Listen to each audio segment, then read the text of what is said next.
નમસ્કાર મિત્રો, એજ્યુકેશન જીબીમાં તમારું સ્વાગત છે.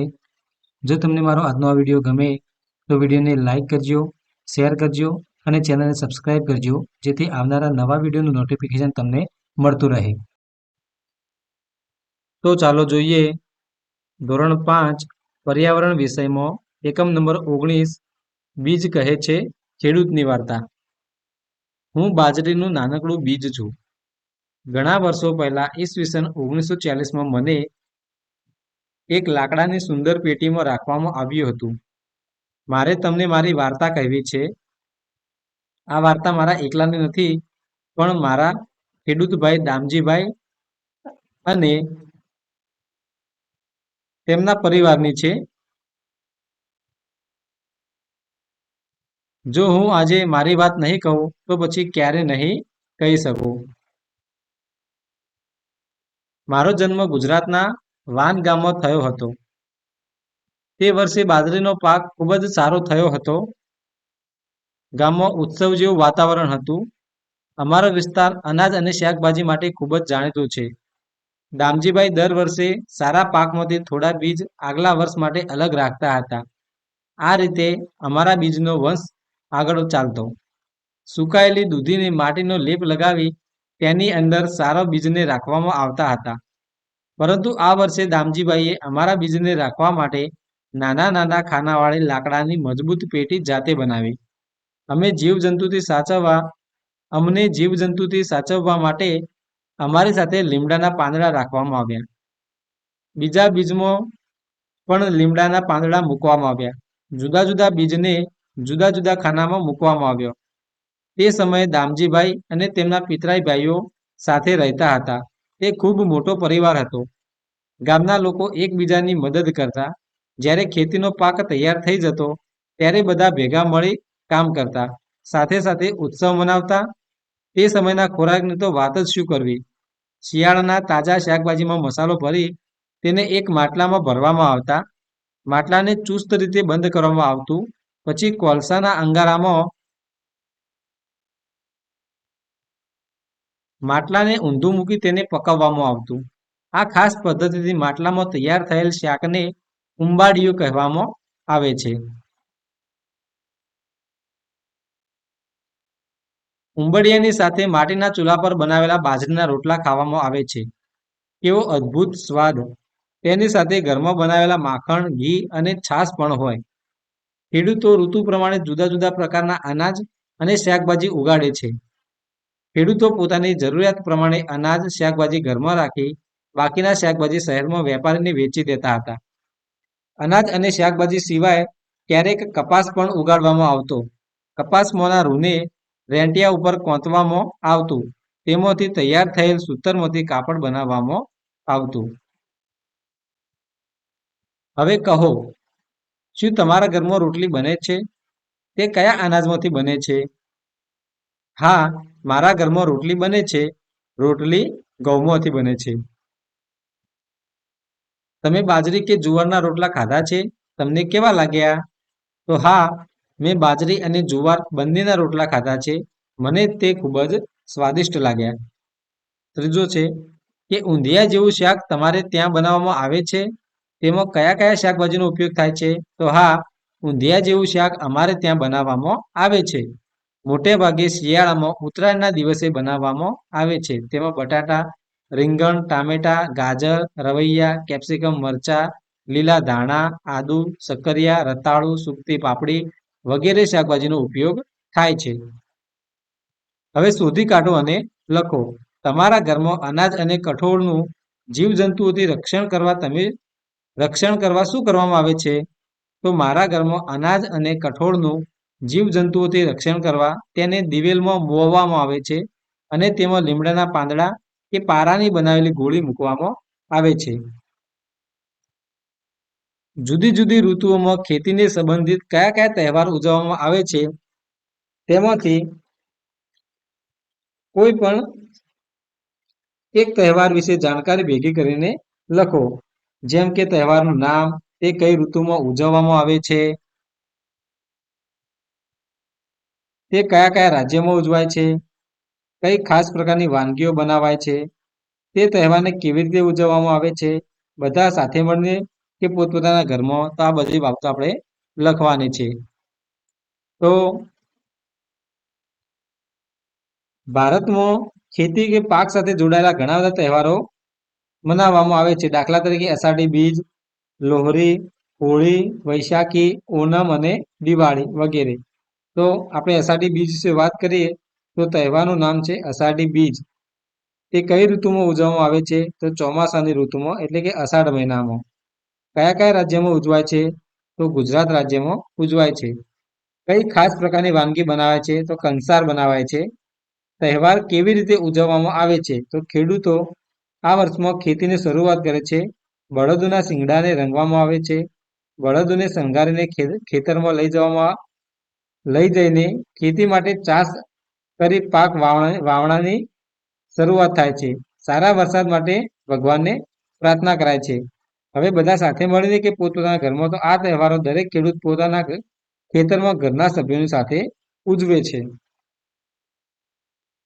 હવે તમારા પરિવારમાં વડીલો સાથે વાત કરો અને જો પહેલા કોઈ ખાસ વાનગી બનાવાતી હોય જે અત્યારે બિલકુલ બનાવાતી નથી, તો તેના વિશે જાણો.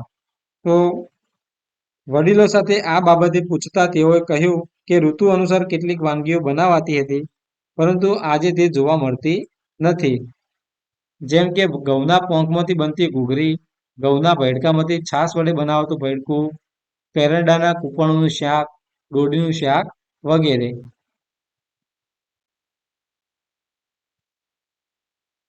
તમારા વિસ્તારમાં ઉગાડવામાં આવતા અનાજ, કઠોળ અને શાકભાજીની યાદી તૈયાર કરો. આમાંથી કોઈ એવી વસ્તુ ઉગાડવામાં આવે છે જે આજુબાજુના વિસ્તારમાં ખૂબ જ જાણીતી હોય? તો ઘણા પ્રકારના અનાજ, કઠોળ અને શાકભાજી મારા વિસ્તારમાં ઉગાડવામાં આવે છે. જેમ કે અનાજમાં ઘઉં, બાજરી, જુવાર, મકાઈ, જ્યારે કઠોળમાં મગ, તુવેર, ચણા, ચોળા, મઠ, વાલ અને વટાણા. શાકભાજીમાં બટાટા, રીંગણ, દૂધી, કોબીજ, ફુલાવર, ટામેટા, ભીંડા અને કારેલા. આમાંથી અમારા વિસ્તારમાં જાણીતી વસ્તુ હોય તો એ છે બાજરી. હવે સમય બદલાયો. વર્ષો ગયા, ગામમાં ઘણા બદલાવ આવતા ગયા. અમુક જગ્યાએ નહેર દ્વારા પાણી આવી ગયું. ખૂબ દૂર નદી ઉપર બંધ બાંધીને તે પાણી નહેર દ્વારા દૂર દૂર સુધી પહોંચાડવામાં આવતું હતું. પછી વીજળી પણ આવી.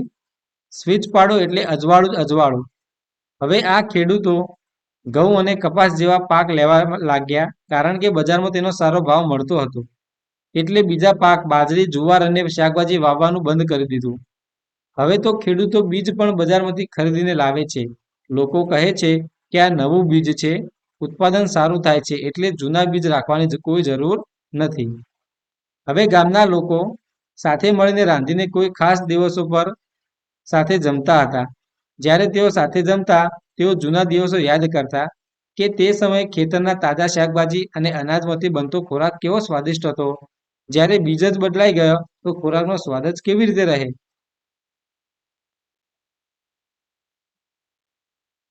દામજીભાઈ હવે વૃદ્ધ થઈ ગયા છે. હસમુખ ખેતર અને પરિવારનું ધ્યાન રાખે છે. હસમુખ ખેતી દ્વારા ખૂબ જ પૈસા કમાય છે. તેને જૂનું ઘર ફરી નવું બનાવડાવ્યું. તેણે ખેતી માટે નવા નવા યંત્રો ખરીદ્યા. કૂવામાંથી પાણી કાઢવા માટે મોટર પંપ લગાવ્યો. શહેરોમાં જવા આવવા માટે મોટરસાયકલ ખરીદી. ખેતર ખેડવા માટે ટ્રેક્ટર પણ વસાવ્યું. બળદોને જે કામ કરતા ઘણા દિવસ લાગતા, તે કામ ટ્રેક્ટર એક જ દિવસમાં કરી શકે છે. હસમુખ કહે છે કે અમે ખેતી સમજી વિચારીને કરીએ છીએ. અમે ખેતરમાં એ જ ઉગાડીએ છીએ જેના ભાવ બજારમાં સારા મળતા હોય. ખેતીમાં થતા નફાથી અમારું જીવન ધોરણ સુધરે છે અને ધીમે ધીમે પ્રગતિ પર તરફ આગળ વધીએ છીએ. લાકડાની પેટીમાં ભૂલાઈ પડેલા મને અને બીજને શંકા હતી, શું આ પ્રગતિ છે? અમે તો વિચારતા જ રહી ગયા, આ કેવી પ્રગતિ? અમને અને બળદોને સાવ નકામા કરી દીધા. હવે ખેતરમાં ટ્રેક્ટર આવી ગયું છે, એટલે અમારે કોઈ જરૂર નથી. સાથે ખેતરમાં કામ કરતા લોકો પણ બેરોજગાર થઈ ગયા.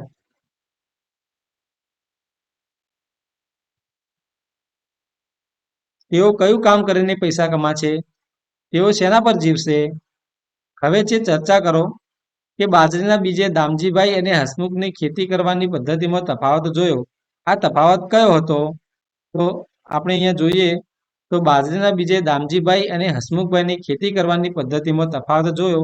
આ તફાવત કયા હતા? તો અહીંયા દામજીભાઈની ખેતી કરવાની પદ્ધતિ છે, અહીંયા હસમુખભાઈની ખેતી કરવાની પદ્ધતિ છે. તો દામજીભાઈ છે એ પરંપરાગત પદ્ધતિથી ખેતી કરતા, જ્યારે હસમુખભાઈ છે એ આધુનિક પદ્ધતિથી ખેતી કરતા હતા.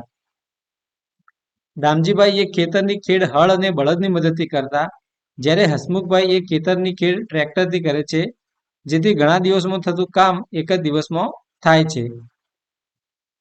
દામજીભાઈ સાચવીને રાખેલા બીજ ખેતરમાં વાવતા હતા, આથી પાક ઉત્પાદન ઓછું થતું હતું.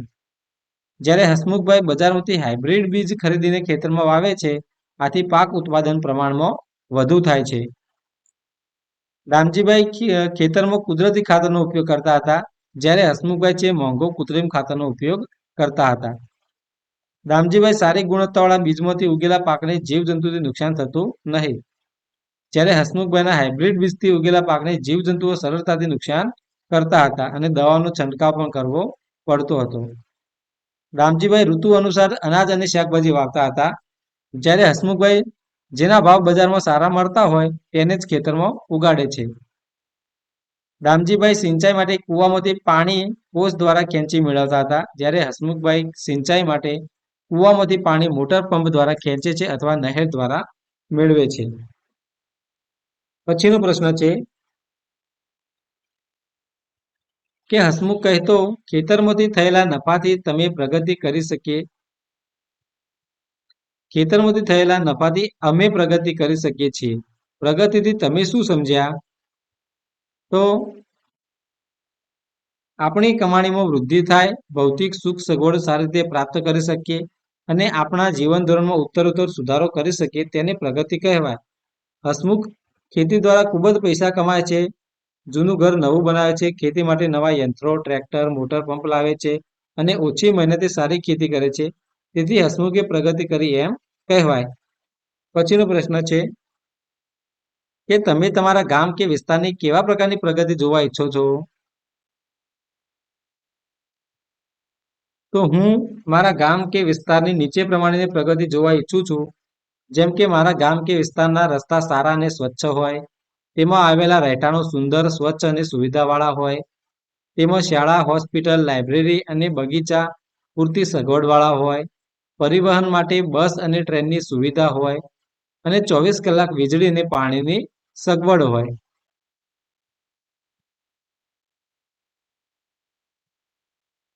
હવે વધુ અને વધુ ખર્ચાઓ. છેલ્લા 20 વર્ષોમાં તો વધુ બદલાવ આવ્યા હતા. ગાયો અને બળદો વગર ખેતરમાં ખાતર માટે છાણ પણ થતું નહીં. હસમુખે મોંઘા ખાતર ખરીદવા પડતા હતા. નવા નવા પ્રકારના બીજ એવા હતા કે પાકને જીવજંતુઓ સરળતાથી નુકસાન કરતા હતા.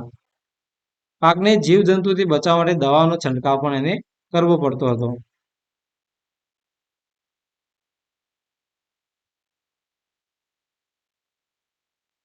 અરે તેની ગંધ કેવી ખરાબ છે અને હસમુખના મોટાભાગના પૈસા દવા, ખાતર અને બિયારણ પાછળ ખર્ચ થવા લાગ્યા.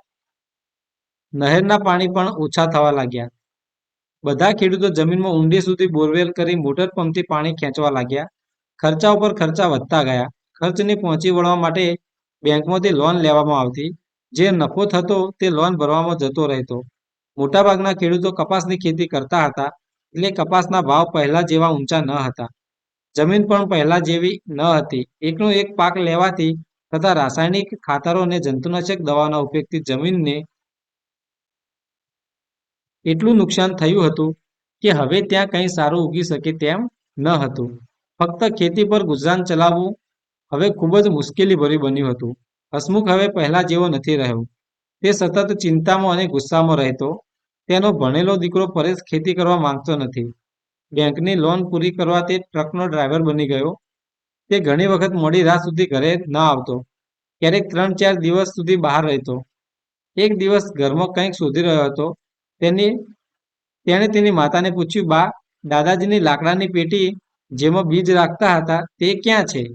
તે ટ્રકના સાધનો મૂકવા કામ લાગશે. હવે તમને સમજાયું ને મેં શા માટે મારી વાર્તા કહી? ચર્ચા કરો.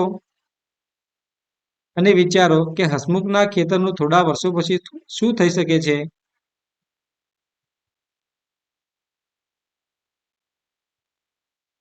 તો હસમુખભાઈના ખેતરોમાં રાસાયણિક ખાતરો અને જંતુનાશક દવાઓના ઉપયોગથી તથા એકનો એક પાક લેવાથી ઉપજ શક્તિ ઘણી ઓછી થઈ ગઈ છે. ખેતી માટે ટ્રેક્ટર તથા અન્ય સાધનો ખરીદવાની બેંકમાંથી લીધેલી લોનના હપ્તા પણ તે ભરી શકતો નથી. બેંકે તેની બાકી લોન પેટે ખેતર પર પોતાના હસ્તક લઈ શકે. આ કારણે ભવિષ્યમાં તે ખેતી પણ ના કરી શકે. પછી છે કે દામજીભાઈના દીકરા હસમુખે તેના પિતાજીની જેમ ખેડૂત બનવાનું પસંદ કર્યું.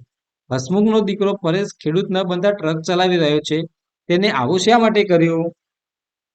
તો હસમુખનો આધુનિક પદ્ધતિથી ખેતી કરવાનો મોહ તથા કૃત્રિમ ખાતરોને જંતુનાશક દવાઓના વધુ પડતા ઉપયોગથી ખેતરની ઉપજ શક્તિ નાશ પામી હતી.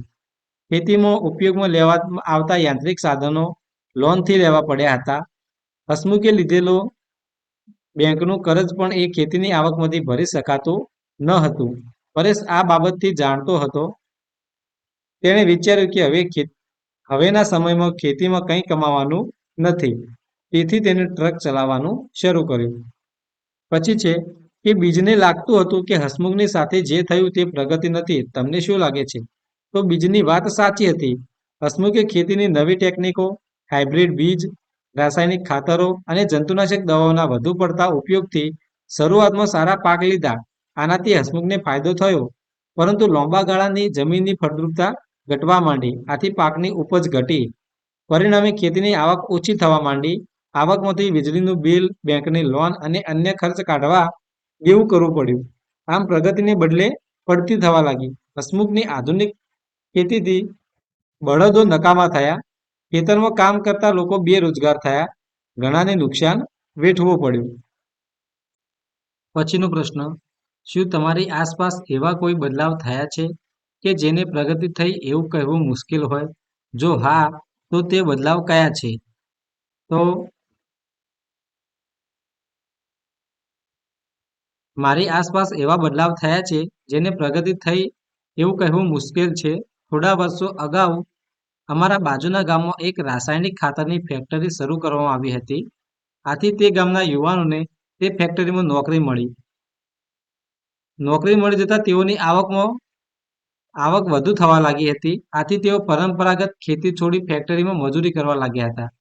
ખેતી બંધ થવાથી જમીન બિનઉપજાઉ બની હતી. રસાયણોની વચ્ચે કામ કરવાના હોવાથી શ્વસન તંત્ર, ચામડીના રોગો થવા લાગ્યા છે. એથી તેઓ ખૂબ જ દુઃખી છે. આ વાસ્તવિકતાને બદલાવ કહેવાય, પણ પ્રગતિ થઈ એવું કહેવું મુશ્કેલ છે.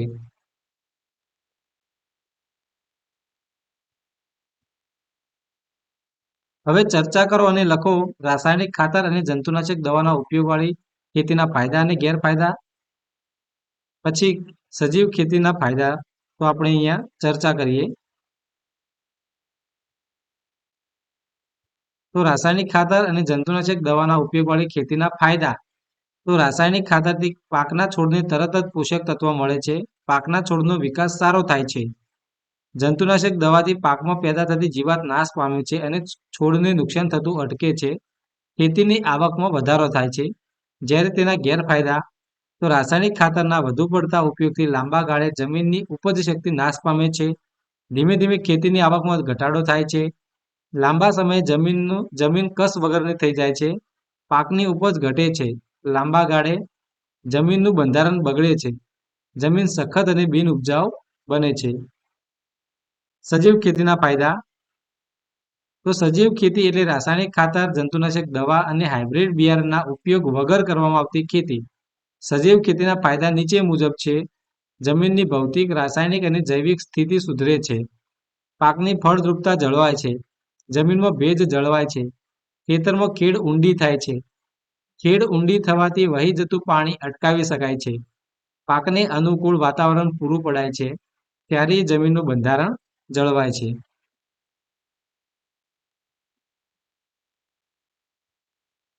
હવે વર્તમાનપત્રમાં આવતી ખેતી અને ખેડૂતના વિશેના અહેવાલો ભેગા કરો, ચાર્ટ પેપર પર ચોંટાડો અને તેના વિશે ચર્ચા કરો. તો આ પ્રવૃત્તિ તમારે કરવાની છે. પછી આપેલું છે કે પ્રોજેક્ટ. તો તમારા મનમાં ખેતીને લગતા કયા કયા પ્રશ્નો ઉદ્ભવે છે જૂથમાં ભેગા મળી પ્રશ્નો બનાવો અને જુદા જુદા ખેડૂતોને મળીને જવાબ મેળવો. જેમ કે ખેડૂત વર્ષમાં કેટલી વખત પાક લે છે, કયા કયા પાકની ખેતી કરે છે, કયા કયા ખાતર દવા વાપરે છે, પાકને કઈ રીતે અને કેટલું પાણી આપે છે. ત્યારબાદ તમારી આસપાસના ખેતર કે વાડીની મુલાકાત લો, તેનું અવલોકન કરો, ત્યાંના લોકો સાથે ચર્ચા કરો અને તેનો અહેવાલ તૈયાર કરો.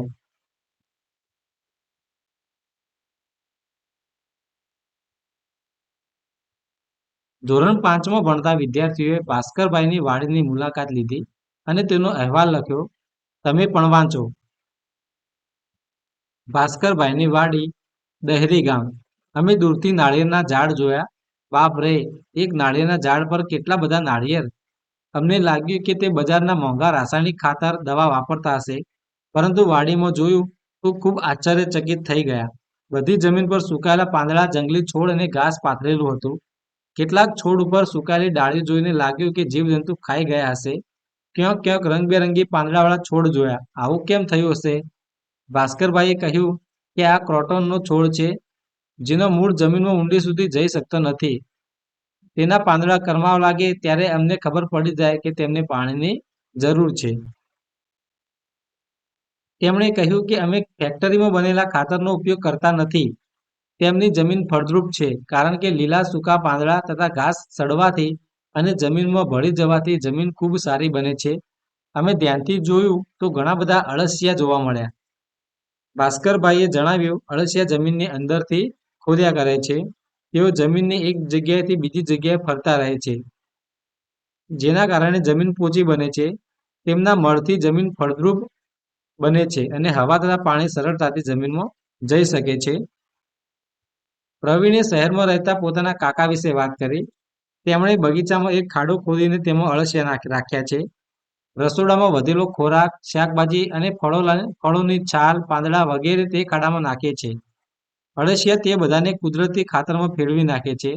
તે ખાતર બીજા છોડવાઓને આપવામાં આવે છે, જેથી તેમનો વિકાસ સારો થાય છે અને તેમને બજારમાંથી ખાતર લાવવું પડતું નથી. જોયું ને કેવી રીતે મફતમાં ખાતર તૈયાર થાય છે. પછી અમે વાડીમાં ઉગેલા ફળો ખાધા. કેવા સ્વાદિષ્ટ ફળો હતા! ખરેખર એક અલગ પ્રકારની ખેતી વિશે જાણીને ખૂબ જ મજા આવી. જૂથના સભ્યો હતા: પ્રફુલ્લ, હંસા, કૃતિકા, ચિરાગ, પ્રવીણ. વર્ગ 5 ક. બાજરીના બીજની સફર, ખેતરથી થાળી સુધી. ચિત્રોને જુઓ. દરેક ચિત્રમાં તમે શું જોઈ શકો છો તે કહો. તો ચિત્ર 2માં બાજરીના ડુંડા ખોંડણીયામાં રાખ્યા છે. તેને સાંભેલા વડે ખાંડવામાં આવે છે, જેનાથી ડુંડામાંથી દાણા અલગ પડી જાય છે. અલગ કરેલા બાજરીના દાણા તમે ચિત્ર 3માં જોઈ શકો છો. આજે આ કામ હાથથી નહીં પણ મોટા થ્રેશરથી કરવામાં આવે છે, જેને આપણે તકનીકી એટલે કે ટેકનોલોજી કહી શકીએ.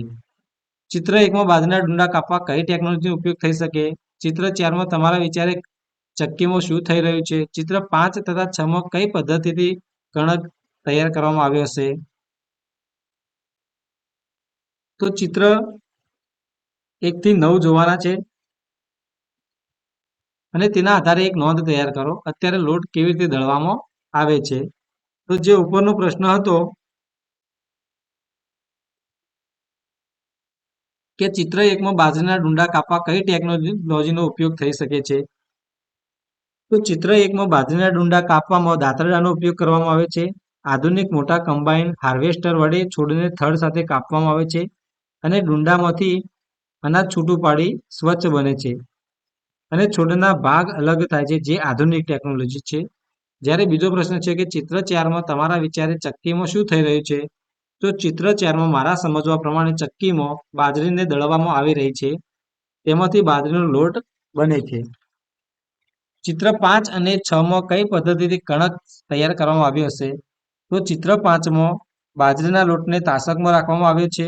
તેમાં પાણી મેળવીને હાથથી ગૂંદવામાં આવે છે અને ચિત્ર 6માં ગૂંદીને તૈયાર કરેલો લોટ દેખાય છે. પછી ચિત્ર 1 થી 9 જુઓ, વિચારો અને તેના આધારે એક નોંધ તૈયાર કરો. અત્યારે લોટ કેવી રીતે દળવામાં આવે છે? તો અહીંયા ચિત્ર 1 છે, એમાં ખેડૂત ખેતરમાં બાજરી ઉગાડે છે. બાજરીનો પાક તૈયાર થાય છે ત્યારે બાજરીના ડુંડામાં બાજરીના દાણા હોય છે, જે ખેડૂત દાતરડા વડે કાપી લે છે. ત્યારબાદ ચિત્ર 2 છે, એમાં ખેડૂતે કાપેલા બાજરીના ડુંડા મોટા ખોંડણિયામાં નાખી ખોંડણિયામાં સાંભેલા વડે ડુંડાને ખાંડતા બાજરી છૂટી પડે છે અને છડવું કહે છે. ચિત્ર 3 છે એમાં છૂટી પડેલી બાજરીને ઉપણીને સાફ કરવામાં આવે છે. આથી તેમાં બાજરીનું ભૂસું અને અન્ય કચરો દૂર થાય છે. આ રીતે બાજરીના દાણા મળે છે જેને પ્લાસ્ટિક કે ધાતુના પાત્રમાં એકઠા કરવામાં આવે છે. ચિત્ર 4 છે એમાં હાથથી ચાલતી ઘંટીમાં બાજરીને દળવાથી બાજરીનો લોટ મળે છે. હવે બાજરીને દળવા વિદ્યુતથી ચાલતી ઘરઘંટી વપરાય છે. ચિત્ર 5 છે એમાં ઘંટીમાં દળાયેલો લોટ થાળામાંથી એકઠો કરી સ્ટીલની કથરોટમાં ભરવામાં આવે છે. ચિત્ર 6 છે એમાં બાજરીના લોટના રોટલા બનાવવા નાની કથરોટમાં થોડો લોટ લઈ તેમાં મીઠું અને થોડું પાણી રેડી હાથ વડે ગૂંદવામાં આવે છે. બરાબર ગૂંદવાથી નાનો લુવો બને છે. ચિત્ર 7 છે એમાં લુવાને બે હાથની હથેળી વચ્ચે દબાવતા રહી ગોળ ગોળ રોટલો ટીપવામાં આવે છે. જ્યારે ચિત્ર 8 છે એમાં બનાવેલા રોટલાને ચૂલા પર મૂકી કલાડી પર બંને બાજુએ શેકવામાં આવે છે. અને ચિત્ર 9 છે એ શેકેલા રોટલાને થાળીમાં ખાવા માટે પીરસવામાં આવે છે. હવે છે કે આપણે શું શીખ્યા? તો એમાં પહેલો પ્રશ્ન છે કે આપણા ખોરાકમાં ઘણા બધા બદલાવ આવ્યા છે. એવું કેવી રીતે કહી શકો? બાજરીના બીજની વાર્તા અને વડીલો પાસેથી મળેલી જાણકારીને આધારે લખો. તો આપણા બધા ખોરાકમાં ઘણા બધા બદલાવ આવ્યા છે. પહેલા લોકો જુદા જુદા અનાજની રોટલીઓ કે રોટલા ખાતા હતા, પરંતુ આજે ઘઉંની નાની રોટલી બનાવવામાં આવે છે. મારા વડીલો પાસેથી મળેલી જાણકારી અનુસાર પાકને લીધા પછી તેને ખેતરમાં રાખવામાં આવતા અને ત્યારબાદ બળદગાડા વડે તેને ખળામાં લાવતા અને તેમાંથી અનાજ મેળવાતું. હવે આધુનિક યંત્રો દ્વારા ડુંડામાંથી અનાજ છૂટું પાડવામાં આવે છે. પહેલાના લોકો ઘેર હાથથી ઘંટી રાખતા, બે ગોળ પથ્થર વચ્ચે અનાજને દળીને તેનો લોટ બનાવતા. હવે ઘરે જ ઇલેક્ટ્રિક ઘંટી રાખીને અનાજ દળવામાં આવે છે. હવે તો તૈયાર લોટના પેકેટ પણ બજારમાં મળે છે. આજનો બાળક કદાચ અનાજને ઓળખી પણ શકતો નથી. પહેલાના સમયના લોકો ખોરાક કરતા આજની પેઢીના ખોરાકમાં ઘણો જ બદલાવ, ઘણું જ અંતર જોવા મળે છે. હવે લોકો તૈયાર ખોરાકને પેકેટવાળા ખોરાકને જ પસંદ કરે છે, જેવા કે નૂડલ્સ, પાસ્તા, બ્રેડ, નાસ્તાના પડીકા વગેરે. આધુનિક નારીને પરંપરાગત ભોજન બનાવવું ખૂબ જ કઠિન લાગે છે. લાંબા ગાળે એ પણ ભૂલી જવાશે, કારણ કે આજની પેઢી ઘર કરતાં બહારના રેસ્ટોરન્ટમાં જમવાનું વધુ પસંદ કરે છે. બીજો પ્રશ્ન છે કે જો બધા ખેડૂતો એક જ પ્રકારના બીજ વાવે તો એક જ પ્રકારની ખેતી કરે તો શું થાય? તો જવાબ છે કે બધા જ ખેડૂતો એક જ પ્રકારના બીજ વાવે અને એક જ પ્રકારની ખેતી કરે તો ઘણી બધી મુશ્કેલીઓ ઊભી થાય. જેવી કે બધા લોકોને જુદી જુદી વસ્તુઓ ખાવા ન મળે. આપણે બધાને એક જ પ્રકારના અનાજથી બનેલી વસ્તુઓ ખાવી પડે, જેથી તેના તરફ અરુચિ પેદા થાય. ખેડૂતોને પણ તેના ખેતીના પાકની સારી આવક ન મળે, કેમ કે ઉત્પાદન વધુ હોય ત્યારે ભાવ નીચા જાય. લોકોને ભોજન એ જિંદગીની આવશ્યકતા છે, તેથી આવી પરિસ્થિતિ થાય તો લોકોને ભોજન પ્રત્યે રુચિ ઓછી થઈ જાય. જો મિત્રો તમને મારો આજનો આ વિડીયો ગમ્યો હોય તો વિડીયોને લાઇક કરજો, શેર કરજો અને ચેનલને સબસ્ક્રાઇબ કરજો, જેથી આવનારા નવા વિડીયોનું નોટિફિકેશન તરત જ તમને મળતું રહે.